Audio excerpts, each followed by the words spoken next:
Story 4 At the Old Swimming Hole by Sarah Paretsky. The woman in lane 2 seemed to be having problems.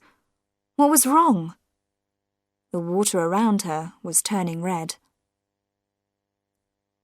I was sitting on a wooden seat at the University of Illinois indoor swimming pool, and I was not enjoying myself. The air was hot and wet, the seats were hard, and the noise was terrible. Shouts from the swimmers, the officials, and the public were making my head ache. I had come to watch a swimming competition organized by Chicago businesses to collect money for sick people. A number of companies had sent teams. My old school friend, Alicia Dauphine, was in the Berman Airplanes team, and she had asked me to come and watch her swim. I came because she was an old friend, though we didn't often meet now, as we had different interests. At school, Alicia was interested in only 2 things: swimming and engines. She studied engineering at university, and then she joined Berman Airplanes Company and worked on the design of planes. And me? I'm a private detective. My business is crime.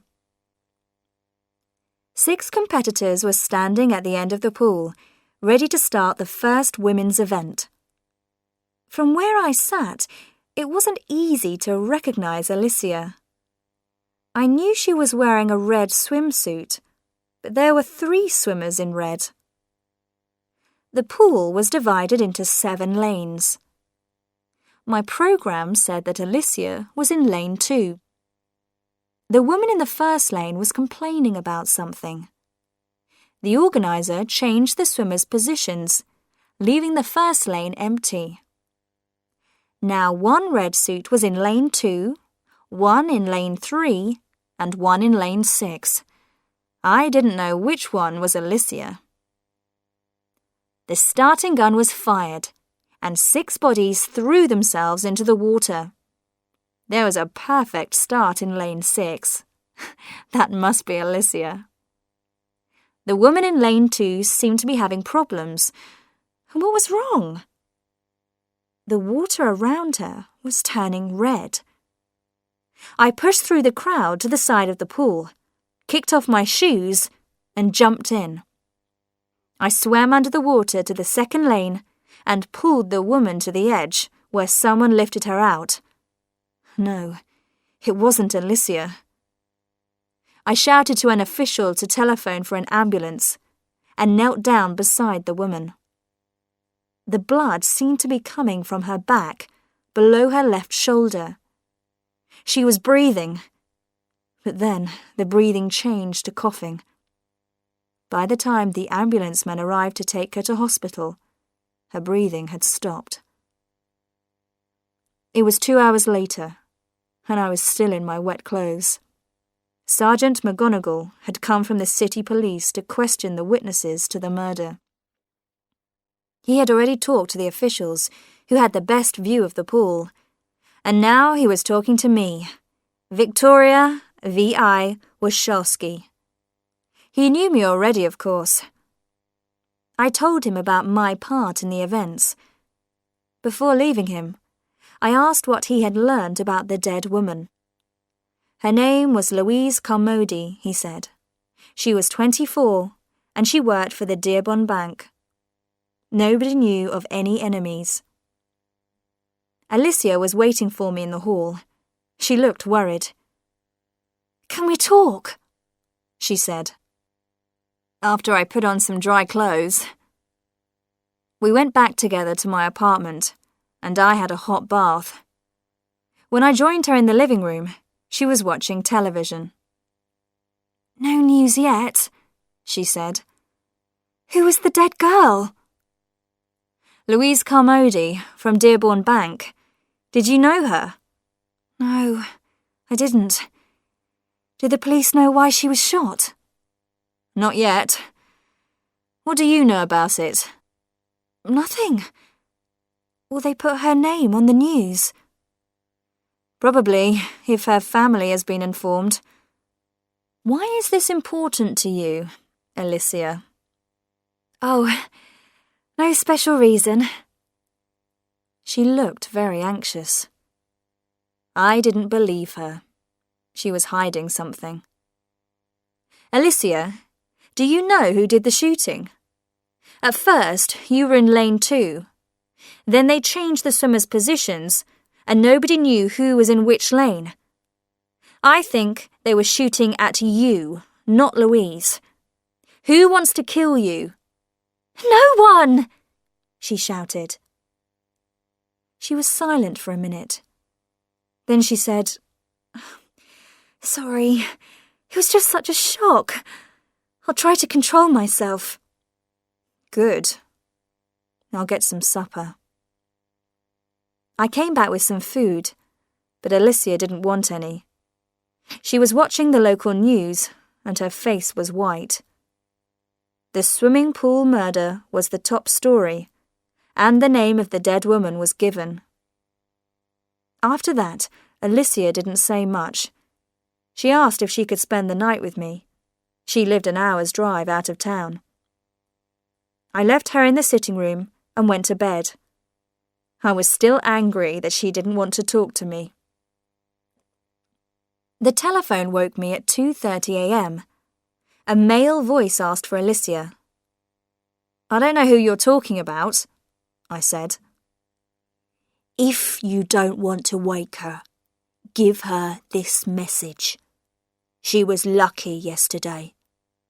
We want the money by 12 o'clock, or she won't be so lucky a second time. I heard the sound of the telephone being put down. Then I heard another similar sound, the telephone in my living room. I got there just as the apartment door was shutting. Alicia had heard the message, and now she was running away. I could hear her feet on the stairs. I woke up at 8 with a bad cold, the result of sitting around in wet clothes.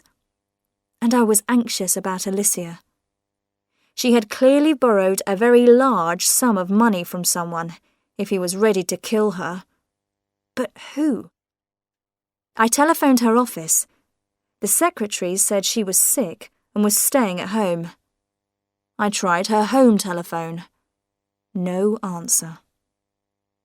Alicia had one brother, Tom, who worked for an insurance company.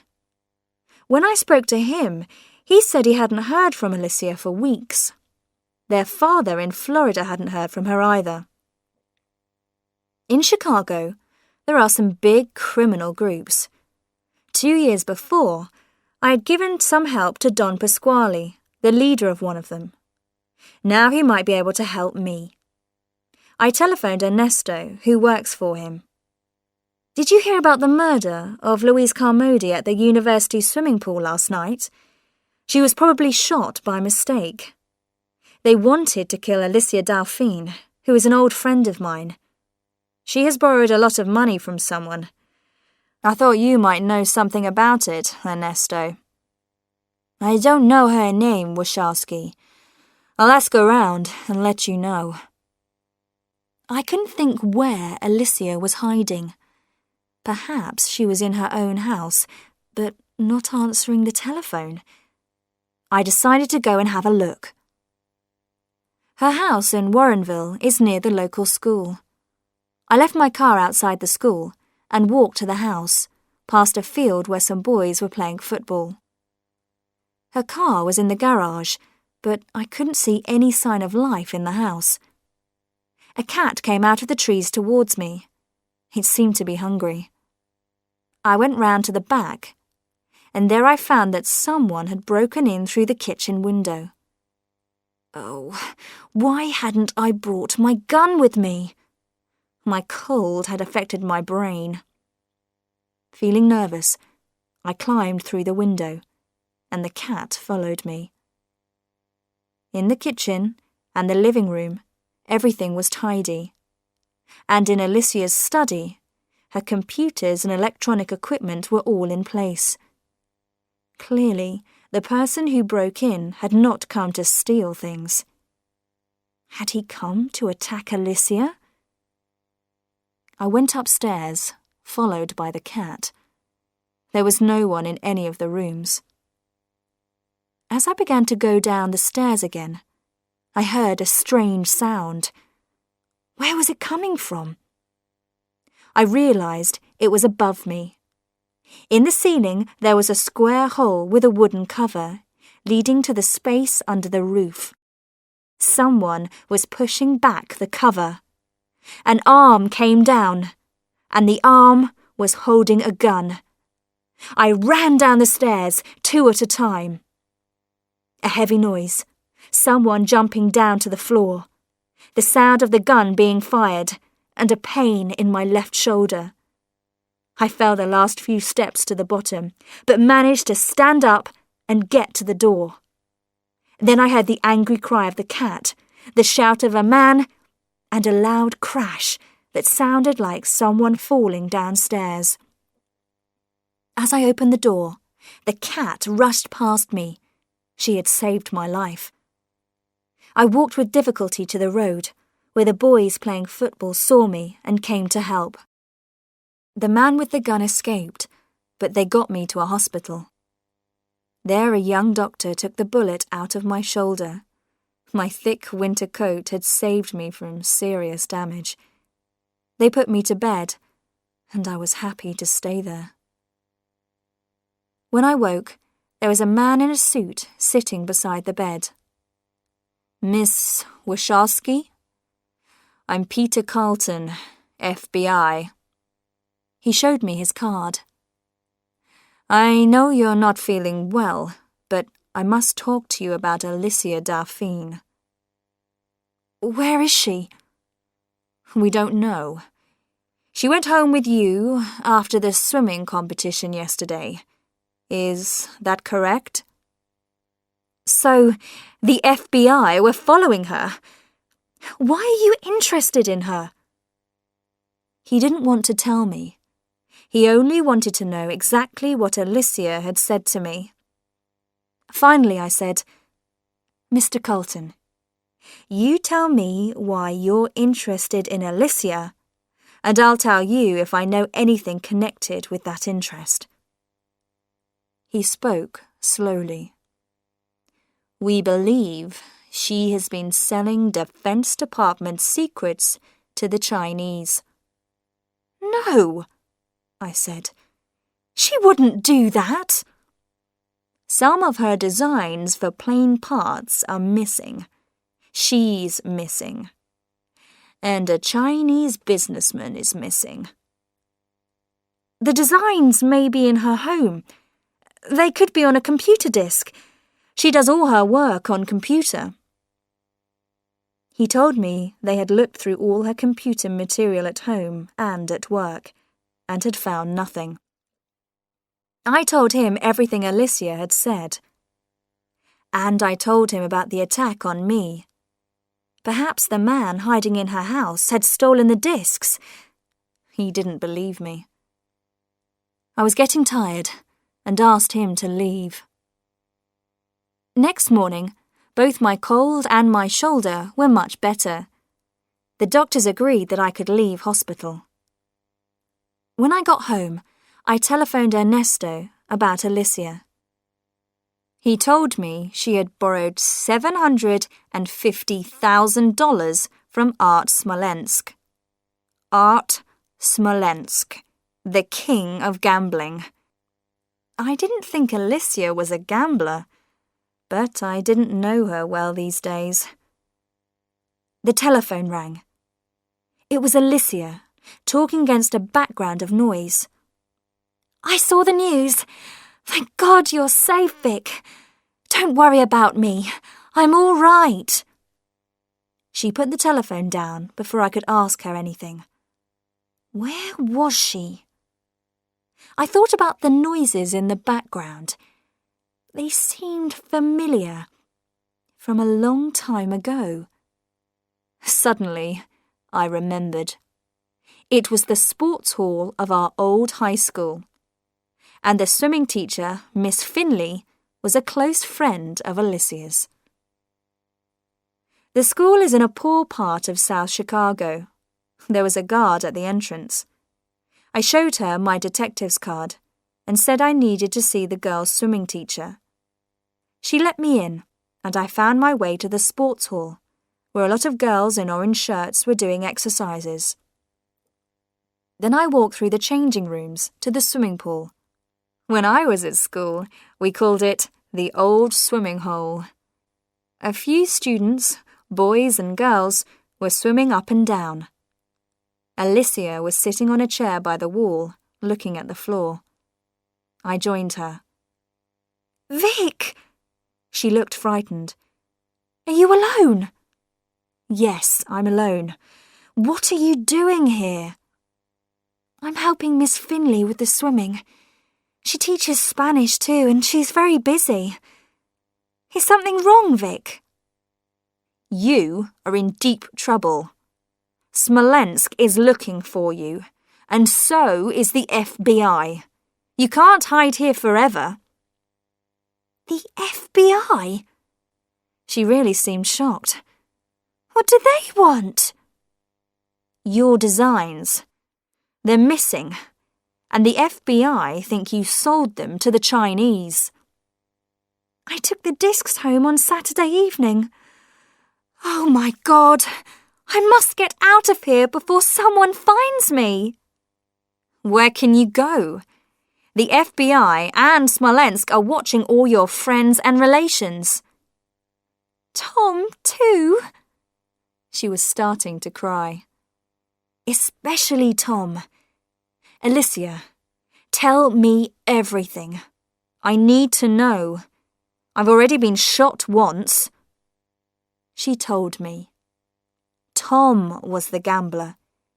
He had lost everything he owned, but he still couldn't stop. 2 weeks ago, he had gone to his sister for help. "I have to help him. You see, our mother died when I was 13, and he was 6. I looked after him and got him out of trouble. I still do." "But how does Smolensk have your name?" "Is that the man Tom borrowed money from? Tom uses my name sometimes." "And the designs?" "Tom came to dinner on Saturday, and he went into the study. I guess he took the discs I had been using, thinking they might be valuable. He knows that my company does a lot of work for the government. It was a gamble, and a gamble that he could sell them before I found out." "Alicia, you can't be responsible for Tom forever. I think we should call the FBI." At this point, Miss Finley came in. She was surprised to see me. "Have you come to help Alicia?" she said. I found she knew most of the story. She thought it would be wrong for Alicia to tell the FBI about her own brother. They went off together. After some time, I went to look for them and found Alicia alone in an office. "Miss Finley's teaching a Spanish class," she said. "Listen, the important thing is to get those discs back. I called Tom, and he agreed to bring them here. I told him I would help him with the money." She didn't understand. She didn't see that if the Chinese businessman had left the country, he would have the discs with him. Tom had sold her discs. He no longer had the material. "Where is he meeting you?" "At the pool." "Now please, you go to Miss Finley's class, and I'll meet him at the pool." She agreed in the end, but she refused to let me call the FBI. "I must talk to Tom first. It may all be a mistake." I sent the students out of the pool area and put a notice on the door saying it was closed. I turned out the lights and sat down in a dark corner, my gun in my hand. At last, Tom came in through the boys' changing room. "Ali! Ali!" he called. A minute later, another man joined him. He looked like one of Smolensk's group. He spoke softly to Tom. Then they went to look in the girls' changing room. When they returned, I had moved towards the doors to the main part of the school. "Tom!" I called. "It's V.I. Warshawski. I know the whole story. Give me the discs." His friend moved his arm. I shot at him and jumped into the water. His bullet hit the place where I had been standing. Another bullet hit the water by my head. I went under the water again. As I came up, I heard Alicia's voice. "Tom, why are you shooting at Vic? Stop it!" There were some more shots, but not at me. I got to the side of the pool and climbed out. Alicia lay on the floor. Tom stood there silently, while his friend pushed more bullets into his gun. I ran to him, caught his arm, and stepped as hard as I could on his foot. But Tom was taking the gun from him. Tom was going to shoot me. "Drop that gun, Tom Dauphine!" It was Miss Finley, who taught difficult boys in a rough school. Tom dropped the gun. Alicia lived long enough to talk to the FBI. Tom told his story to the police. He had wanted Smolensk to kill his sister before she said anything about him. Then the world would think she had sold her country's secrets. The FBI arrived 5 minutes after the shooting stopped. They had been watching Tom, but not closely enough. They were angry that Alicia had been killed while they were on the case. So they said her death was my fault. I hadn't told them where Alicia was. I spent several days in prison. It seemed like a suitable punishment, just not long enough.